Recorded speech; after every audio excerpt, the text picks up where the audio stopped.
Hello everybody and welcome to this album launch for the release of the fourth chapter of VOCES8's After Silence album. I'm delighted to be coming to you live from my home in Cambridge, and over the course of the next hour or so I'll be sharing the album tracks with you, along with some hopefully insightful interviews that I've had with some of the composers, poets and singers from this collection of tracks. Now, before we go any further, a special shout out to all of those people who joined us for our first live concert stream since this lockdown began, which happened last night. Thank you very much to everybody for your support. We absolutely couldn't have done it without you. A special shout out to Mårten, who watched all the way from Australia. I think the concert finished about 4 a.m. his time, but I know so many of you tuned in from all over the world for that, so thank you very, very much indeed. If you missed that concert, then it will be coming up with the opportunity to purchase it in the next few days, so keep your eyes peeled for that. Now, as ever, we're going to be on the chat threads during this show, and we would love to interact with you. So if you have any comments or thoughts or things you'd like to share or questions you'd like to ask even, then please get on there and we'll be really happy to chat with you. At least come on and say hello to us. A reminder as well that if you're enjoying this content, you can send stars on Facebook and super chats on YouTube, and we really appreciate your support, especially at this difficult time. Now, a quote from Aldous Huxley on which this album is based. After silence, that which comes closest to expressing the inexpressible is music. That's taken from his book called Music at Night and other essays, and as I say, it underpins all of the repertoire choices which have been formed part of this 4-chapter project. It's going to come out as a compendium, double compendium album on the 24th of July, but you can now hear all of that music on your streaming services over these 4 chapters. Now, you've just heard Frank Ticelli's Earth Song at the beginning of this stream, and that's the opening track on this new chapter. And as I wrote in my note at the beginning of this CD, we are trying to celebrate our 15 years as a group, our 15th anniversary with this album. And a really important part of those 15 years has been collaboration. I'm delighted then that this 4th chapter, which is called Elemental, as we explore themes of returning to first principles, describing the great forces of nature, and in the invocation of the classical elements. As we celebrate all of that, we're also sharing with you commissions by 2 composers, one of which was our composer in residence. He left his post, Jonathan Dove left his post in 2019, and he was the composer of the first commission that we're going to share with you today, and I caught up with him a couple of days ago.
hoping to hear from Jonathan Dove then, but a little technical glitch meant that he didn't appear. So anybody who'd like to hear Jonathan's insights into that piece can catch this stream again on YouTube after the event, and I'll make sure that Jonathan's interview is in there. So apologies to you all, and of course also apologies to Jonathan. That was his new commission for VOCES8, which is called Virtue, poetry there by George Herbert. An incredibly moving piece indeed, and we've been so grateful to not just premiere that piece, but also to have it as part of our concert programmes.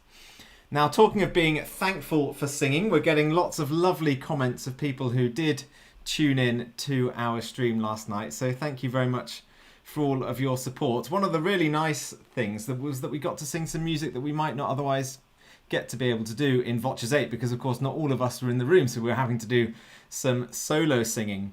But that side of our singing, that side of our technique, that solo side of our technique, is something that we need to maintain in the group, because some of the material that we do sing requires us to be very exposed as individuals. And I would say never is that truer than in the next piece on this album, which is by Benjamin Britten. And it's a piece that I would, if I'm honest, have always been a little bit in two minds about, but I think a lot of that is caused from the fact that it's so incredibly difficult to sing. There's certainly one member of our group, however, who thinks it's an absolute masterpiece, and so I caught up with Chris to see if he could avail us of some of his wisdom. Now, our next piece is by arguably the greatest British composer of the 20th century. And if any of you took a sharp intake of breath at that statement, I've got just the man to try and convince you of the fact that it is correct. Chris, I think you're a bit of a Britten lover, aren't you? Yes, absolutely. And what is it about Britain's music that makes you love it so much? Well, I think in our particular sphere as singers, his setting of words to music, which sounds like a very simple thing, and that's sort of the point of it, isn't it? But he does it really, really very well, in a way that few other people have come close to setting the English language, I think. If anyone listening has maybe taken part in performances of the operas, or maybe the War Requiem, or sung the Hymn to St. Cecilia, that I think we're going to talk about in a moment, you can't fail to see how he just has a particular knack of setting English in a way that no one else quite had at the time, I think. Yeah, so now, as you've mentioned, we have taken on the Hymn to St. Cecilia, which I think is quite an undertaking for many reasons, but perhaps you could avail us of why you believe it's such a great piece. Oh, well, it's, I think, well, it's a very important piece in British choral music. I think, you know, even just by the title, Hymn to St. Cecilia, I mean, Purcell wrote one of those, as did Vaughan Williams, and they're both pretty important. So it's sort of in some sort of lineage there. And it's performed a lot today by choirs. So it's clearly a piece that we find important in British choral music. I think there are other reasons why it's particularly interesting in the context of Britain's life. Any study of the composer, I think, should take it into account. I mean, the sort of the rough background to it is that he wrote it when he was on his way back from America to Britain. He went to America just before the war and lived in a number of places, but lived in New York for a time with W.H. Auden, also one of Britain's greatest 20th century artists.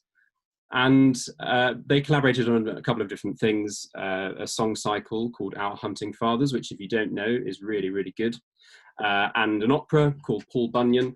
The Hymn to St. Cecilia was their last collaboration. They sort of fell out, unfortunately, of which I might say a little bit in a moment. But Britten wrote the piece on the ship back, and when he got back, he started writing his first really, really big hit, which was the opera Peter Grimes.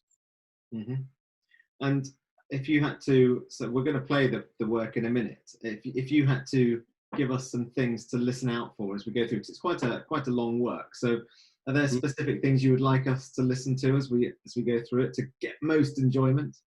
Well, I would say it's one of those pieces, and I wouldn't advocate this for every single piece of choral music you listen to, but I think getting a copy of the text is a really, really good idea.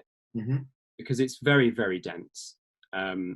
and contains a lot of hidden meaning. I mean, this is what I mean when I talk about his relationship with W.H. Auden.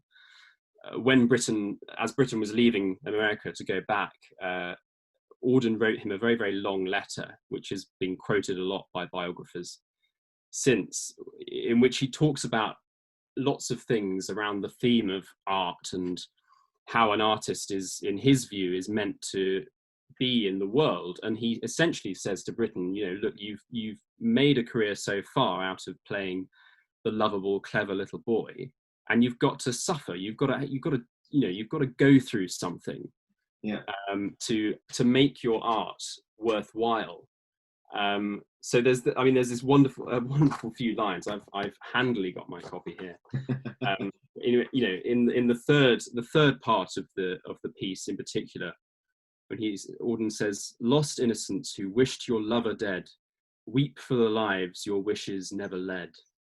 And then it goes on to say the final line of the poem is, "Oh, wear your tribulation like a rose." I think that's such a direct instruction to Britain. You've got to do something to suffer. Now, you mentioned there the third part, so it is a piece in 3 parts, isn't it? And can you give us any insight into how Britain breaks that down? Yes, well, actually, this is just Auden's sort of collected poems, and he published the text as a poem after it was set by Britain. At the end of the first section, which talks about Cecilia sitting on a beach and playing the sound of her organ playing moves the angels, and they come and dance. They come into time, I think is his phrase. At the end of that first stanza, he has a little refrain which is familiar to all of us. "Blessed Cecilia, appear in visions to all musicians, appear and inspire. Translated daughter, come down and startle composing mortals with immortal fire." The sort of trick that Britain does in setting it is to repeat that refrain after the subsequent 2 sections, which, as it's a fairly simple compositional device. It gives the whole work a unity, a sort of circularity. Fantastic. Well, thank you very much for your insights today. It's quite thrilling, actually. One of the last things that we did before we recorded this piece was, in the last rehearsal, we asked you to speak to us about the work, and I think it kind of G'd us all, because we all love it, of course, but you have this kind of extra layer of just admiration for it, and so we asked you to speak about it, and it was very moving. I think it moved us into a really unified, clear direction for this performance. Well, I was going to say, actually, I think it in a way, this kind of thing perhaps raises more questions than it answers, but that's sort of the point, isn't it? Yeah, one of the things I particularly loved about it was, when we record, we of course repeat a piece of music over and over again in order to get the takes required. And sometimes that can be a process that nullifies your feelings towards a piece. But because you planted all these seeds in your little soliloquy that you gave us about this piece, actually, I think every time we sung it, people grew a little bit. So it had the opposite effect, which is fantastic. So I hope that everybody will enjoy our rendition of it. And here we are then. This is Benjamin Britten's masterpiece, Hymn to Saint Cecilia.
a lot of people commenting they can hear it's quite difficult. I did tell you, it's certainly one of the more challenging pieces that we sing in VOCES8. I think one of the most difficult things about it is the intonation. The key drifts around so much, finds so many different centres, and it's very, very difficult to always be thinking about our just intonation and finding all those new pitch centres, quite apart from the fact the ranges are so big in each of the voice parts, and I think also that we get so many different sections, so we're moving between styles of singing so much. But it's nice to see so many people are saying they've sung it and can appreciate quite the difficulty. So what a pleasure it was for us to record that masterpiece. And I saw actually Blake was on the chat saying how proud he is of the recording, and I would certainly second that. It's something that I'm very pleased the group's leaving as a legacy. Talking about leaving a legacy, of course, commissioning new works is very important in that department as well. We've already heard the music of Jonathan Dove, and our second commission on this album came about a little bit by happenstance, just a little bit. I mean, we've always been fans of Mårten Jansson's work, but when we saw him at a festival in Germany, it was perfectly timed because we were thinking about how we might put the finishing touches to this playlist, and there was Mårten who said he would love to write us a piece, and we thought, bingo, this can work really, really well. So many of the choral directors who we've spoken to in the last 2 months or so have all, and Chris actually said the same thing just there, have all spoken about how important the text is in choral music. And Mårten, on his own back, actually went and spoke to his wonderful writing partner, Charles Anthony Silvestri, who many of you will know because he's written so many wonderful poems for choral music, and we're thrilled that Mårten invited Tony to come and be part of this project, writing a new piece especially for this particular recording. It was actually due to be premiered at the album launch event, which was going to be live in our centre in London in August. That has been postponed, so it's yet actually to receive its first proper performed premiere. But we're delighted to be able to share it with you for the first time today. It's called an elemental elegy, and before we play it, I had a chance to catch up with composer and poet.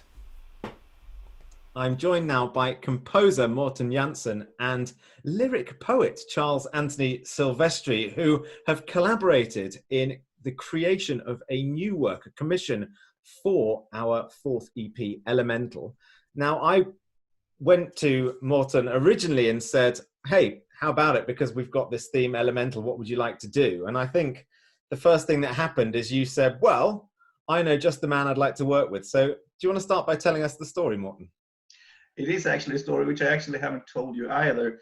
And the thing is that last autumn or fall, depending which language you want to speak, I was working heavily on finishing my Requiem, also with the poems from a person called Charles Anthony Silvestri, actually. And I was trying very hard to finish the instrumentation, and there was just a bit of limited time. And then I got this email from Katie saying, we would like you to do a commission for us. And I was like literally jumping and screaming and saying, yes, yes, yes, not now, not now, not now, yes, yes, yes, not now, not now. But I actually, as you said, I know who to turn to. So I called Tony. I was actually in Germany at the time because I was listening to one of my pieces there, and he was like right away on board. And I thought that was really lovely because we have done, actually don't know how many it is, like it's 4 collaborations now, some of them quite long also. So I know that his lyrics always makes it easy for me to get ideas, and it's very fruitful to work with him always. So I called him, and he was actually quite excited too, as well, he can tell you yourself. So like literally 3 hours later, he sent me the first manuscript, and it's just a few words I think he changed afterwards. The thing that we discussed most was actually the title. That took a little more thinking. Otherwise, it was done in like a very short amount of time. And I put everything aside because I really didn't want to make a mess of this, because I was extremely excited to work with you guys. Oh, thank you. I was too. I'd been listening to the Enchanted Isle album, which is just magical and sublime. And then Mårten contacted me and said, "Hey, do you want to write for VOCES8?" And I mean, again, I did the happy dance as well, and I was very excited. And you know, when I think I have that fire, the words come very quickly. And Mårten was very clear about the kind of theme that he wanted, the elemental theme and the theme of the fragility of nature.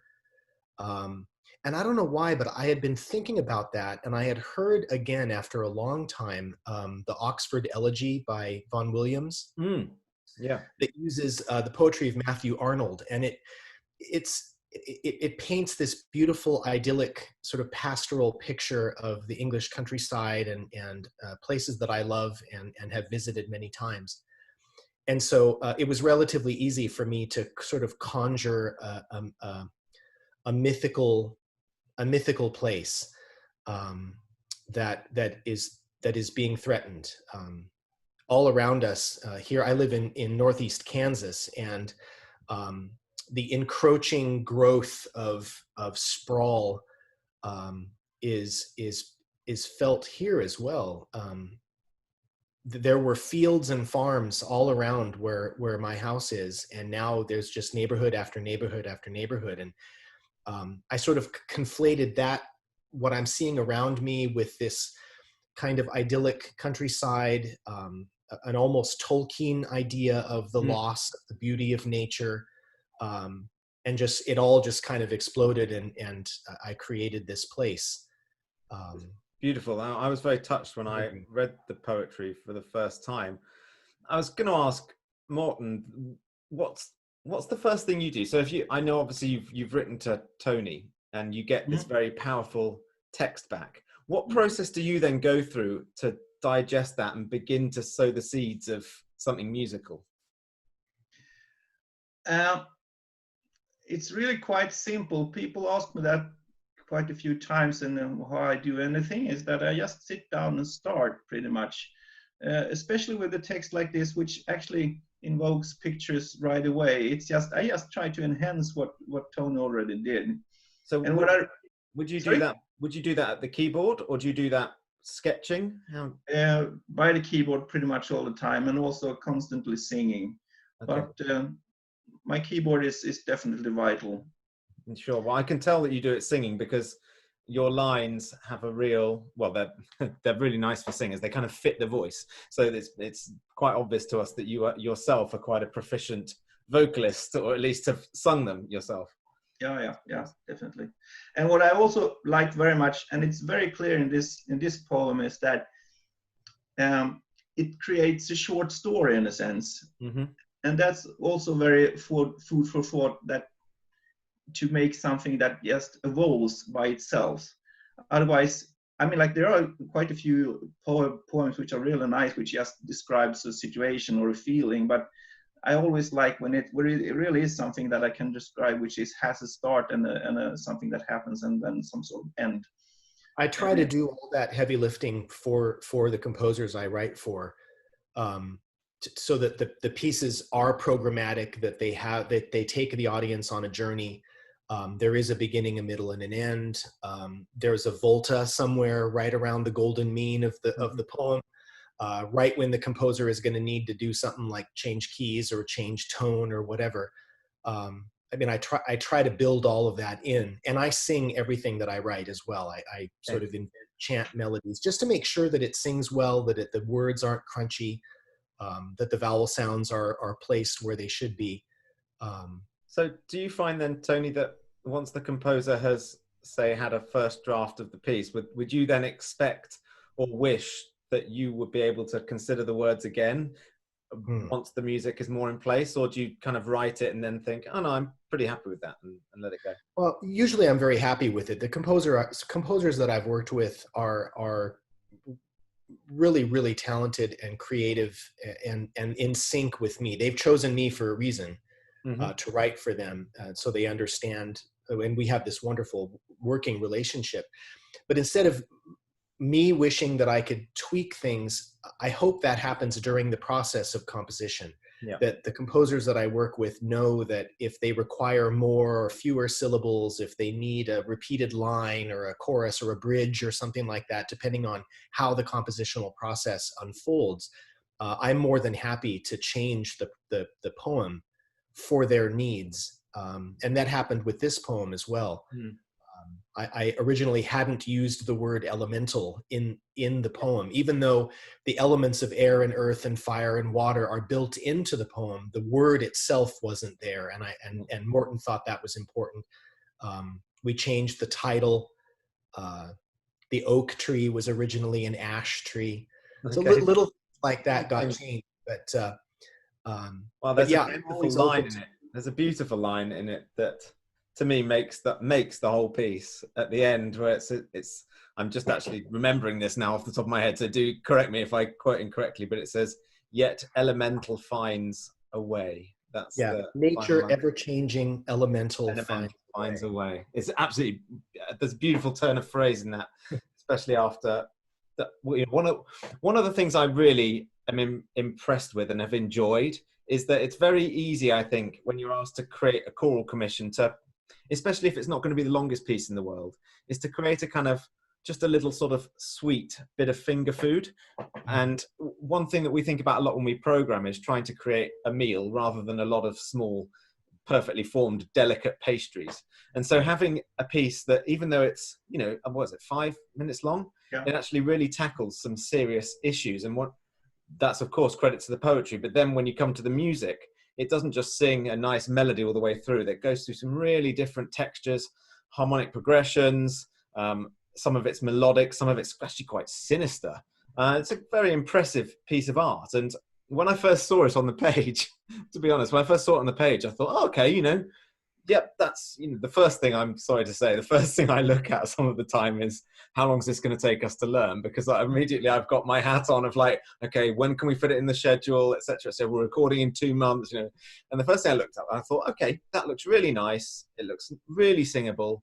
That's maybe going to take us a few hours to learn, and then we'll be able to work with Mårten in the session and get it going. And then when we started to practice it, we kind of kept peeling back these layers, both in the text and the music, which took so much. Well, it didn't take a lot of discussion. It evoked a great amount of discussion in the group. And for me, that's a sign of a very good piece of art and a great piece. And we ended up going and going and going at this piece for hours and hours and hours, to good effect, I hope, in the end. And then, of course, we also spent some time with you, Mårten, in the session, hearing your impression on it as well. And it was actually turned out to be a significant challenge in a really good way for the group. That's really interesting. What did you talk about? Do you remember? Well, we talked about things like, you know, within the meanings of the text, what sort of direction, how, you know, this idea of some of the sinister parts, were we going to go at this with a sense of anger, of genuine distress, or were we going to sing it like we sort of felt like this had happened and we were in some ways powerless and therefore a little bit broken in that way? All these sorts of conversations. And then you wrote so many interesting musical markings in the score with the tempi and the way the music flowed and the fact it kind of changes section on a number of different times, and how we were going to, you know, did we want the piece to feel like it was a sort of set of really different emotions, or did we want to try and convey a performance that had more of a sense of line and carry through it? All of these things. It was really, really genuinely challenging, which I think is really good. And it was a very good process for us, artistic process for us to go through. I'm curious. It feel really good that you guys would do that. I would hope that every choir would go through that process with all the lyrics that they're singing, so that they can really have a sense of how to act or emote that text. It's great that you described that process and how deep it was for you all. It's amazing, actually. I've spoken to a lot of choral directors in the past couple of months as part of our online campaign during lockdown, and I've asked so many of them about how they create their art. And you know, you talking to people who are well known even for the homogeneity of their sound, for example, and when you ask them this question, they all come back to the same answer: it starts with the text. And you know, so I mean, I think that, you know, composers, certainly from my perspective, if I pick up a piece, the first thing I look at is who's composed it. But actually, shouldn't listening to ourselves talking about the text all the time, shouldn't one of the maybe the first thing we look at be who wrote the text? It's quite an interesting thing. So it's really nice that you guys have such a good relationship. Now, Mårten, you came to the sessions themselves, and I'm curious, I'm sure our listeners will be really curious about what you made of the recording environment. Oh, lots of things. Sorry for saying so, but I was actually a bit intimidated and scared because I'm sorry. I am too. The moment you put a microphone in front of me, I'm like, oh, I don't want to sing. Yeah, but it's yeah, because your guys are great. Some portion of starstruckness occurred. Seriously, very sweet. Well, we're the same. But we were yearning. I remember we were yearning to hear from you because there's nothing quite so. I think everybody in some way wishes to please their master. I certainly do, and the group certainly does. I think it's kind of inbuilt in us as choral singers that we want to please the conductor. There's this kind of inbuilt thing that we've had for our whole lives. And of course, in this instance, we very much felt that you're the conductor because we're singing your piece of music to you for the first time. So we were like all there, like waiting for your judgment. Okay. Yeah. I that thing I wasn't afraid of, seriously, because I know you were going to deliver, so that was no problem whatsoever. I was impressed. Even so, I was impressed with the way you worked. I mean, like, I wasn't expecting anything less, really, but I still was impressed with how you worked and how also you worked with Adrian Peacock, the producer, and how should I say, the amount of integrity you showed to each other while still being quite precise in, I think you should do this, and maybe you were a bit too loud there, and so on and so forth. And I thought that was really impressive because, I mean, like, probably that's one of the reasons why groups like you actually survive, is that you can be specific but still keeping friends and a nice tone. But it was really nice to seeing you work. As you might remember, I even sneaked in the day after to see the other recordings, was just to hear you talk and to reflect on your work, because that was really quite interesting. It's also just generally nice to meet you guys in general. I wish there would be time to speak to you more at some point, but that's the way this work is working. Well, there's time now, which is really nice. I think one of the things that I've enjoyed about this difficult period is the fact that there is more time. Like, genuinely, if I would have struggled to find time to sit down with the two of you before lockdown, and I think in many ways, having this period just gives us a little bit of chance to grab some perspective and see. I wish I'd had this conversation before the recording session, and maybe next time, that's something we might aim for. But it's an exquisite work, and something that we feel so privileged to have been able to bring to an audience. We do consider ourselves as conduits, as singers, for your great art. So thank you very much indeed. And I sincerely hope that our audience will not just enjoy this piece, but actually also be challenged by it. And I think that's a critical thing to say, and certainly something that we were. So just before I let you go, I would love to say thank you very much, but also just remind everybody that Tony here is also well known for having written some other lyrics that are appearing on this CD. And it would be very nice just to scratch the surface, Tony, if you don't mind, of your working relationship also with Eric Whittaker, because of course on this album we have Sleep, and I think there's a story there too.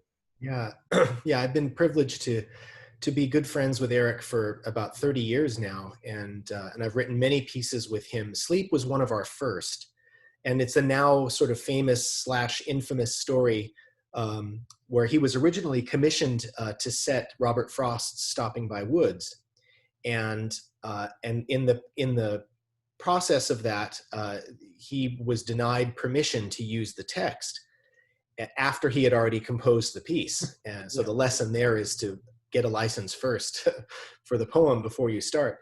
And so he contacted me and basically asked this history teacher, not poet, hey, do you mind replacing one of the most beloved poems in the English language with a new poem that makes it sound like I set your poem instead of the Robert Frost poem?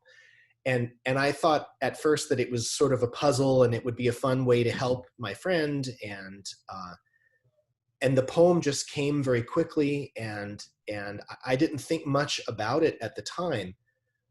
And I was proud to work for him to create that text. And little did I know that was going to be the launch pad for 30 years of writing for composers all over the world, meeting new and amazing people, and having fantastic groups like VOCES8 sing my words in amazing spaces. And, you know, saying yes to that project all those years ago was one of those serendipities that one cannot predict.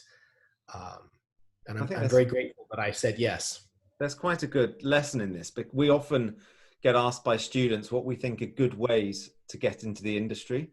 And I genuinely think one of the best ways is not to pigeonhole yourself and to say yes to as many things as you possibly can. Absolutely. And, you know, what poet in the world would ever think, choral poet would ever think that they would, you know, achieve what you have through saying yes? And I think that's a very, very fine example. Well, again, I mean, it's beautiful, beautiful poetry that people, I'm sure, listening to this will be very familiar with. So thank you very much for coming and spending time with us today. You know, we as a group never underestimate the impact on our art of the people who actually create it. So it's fantastic to be with you and to be able to share your stories and experiences. And we'll very much look forward to singing your works for many, many years to come. So thank you very much. Thank you. Thank you so much. Pleasure.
There we go. That was a world premiere. Music there by Mårten Jansson and poetry by Charles Anthony Silvestri in the 2020 commission for VOCES8, an elemental elegy. And thank you very much to Mårten and Tony for joining me for that conversation, and also for being here on the threads interacting with you all.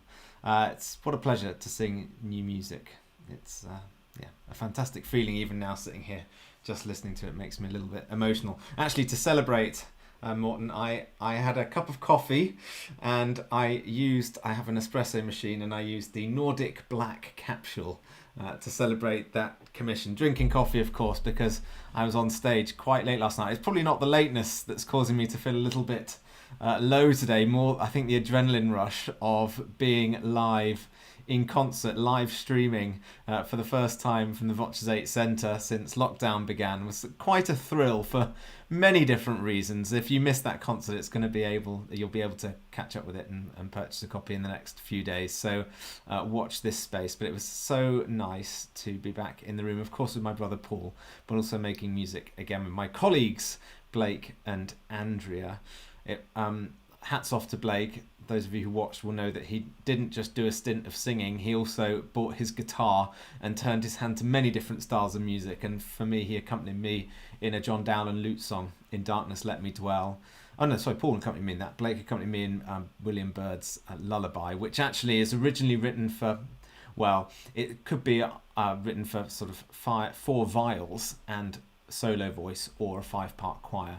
And so Blake was there on his guitar trying to play the 4 viol parts, and as the person who just had to turn up and sing 1 part, I was glad to have the job I had, and he did an absolutely magnificent job of accompanying me. He also accompanied Andrea singing some the Corpus Christi Carol, and there's lots of other musical treats in there, so look out for that when it comes up. And thank you very much to Blake for his putting in a shift for us all there. Talking about live performance, we're going to be back this Sunday again at the VOCES8 Centre. It's going to be again myself, Andrea, Blake and Paul. This time we're also going to be joined by my alto buddy Katie, and we're going to be doing the closing programme, the celebration event of our Singing Brussels. So as well as there being some music presented for you to enjoy, you're also going to have a chance to sing a little bit with us. So please log in for that. You'll find a whole load of adverts coming out in the next day or two. Off the top of my head, I think if I say a time, I might get it wrong. I've heard a couple of times, one British and one Belgian, of course, because the time difference is not the same. So if I say one now, I'll probably get it wrong. So look out for the adverts for that. Now, I said at the top of the show, this is the album launch for the 4th and final chapter of our After Silence album project, which is marking the group's 15th anniversary. The chapters that we've brought out so far are only on digital release, and on the 24th of July, the physical copy of the album, you'll be able to see it there, After Silence, is coming out on the 24th of July. It's presented in a lovely hardback book with a really colourful booklet indeed. There's a chapter for each chapter of the album. It's got text and translations, lots of lovely things. Here's the page, look for the beginning of Elemental. So that comes out on the 24th of January. So if you'd like to have your hard copy, then look out for that. We've sort of gone the whole hog with the production values, because it is the 15th anniversary, so we wanted it to be a real keepsake for everybody. So it's more like a hardback book than a CD. Right. Those of you who've already downloaded your copy or seen the playlist will know that there's one piece left to come, and I'm going to play that to finish. It's another piece. If you logged into the second chapter, you'll know that we started that with Eric Whittaker's A Boy and a Girl, and so this is a second track on the album for Eric, and a particularly nice tie also to that piece you've just heard is that the lyrics for this were also, the poetry was also written by Charles Anthony Silvestri, and thank you very much to Tony for talking about it when he was online with us a few minutes ago. So it's going to be goodbye from me. Thank you very much for having me as part of your afternoon. If you'd like to stream the album Elemental, then there is a link in this post, so you can go and look that up on your local service, whatever that is, Spotify, Apple Music, whichever one you use. But thank you very much for having me, and I'll leave you with some beautiful Eric Whittaker. So over and out from me, and this is Sleep.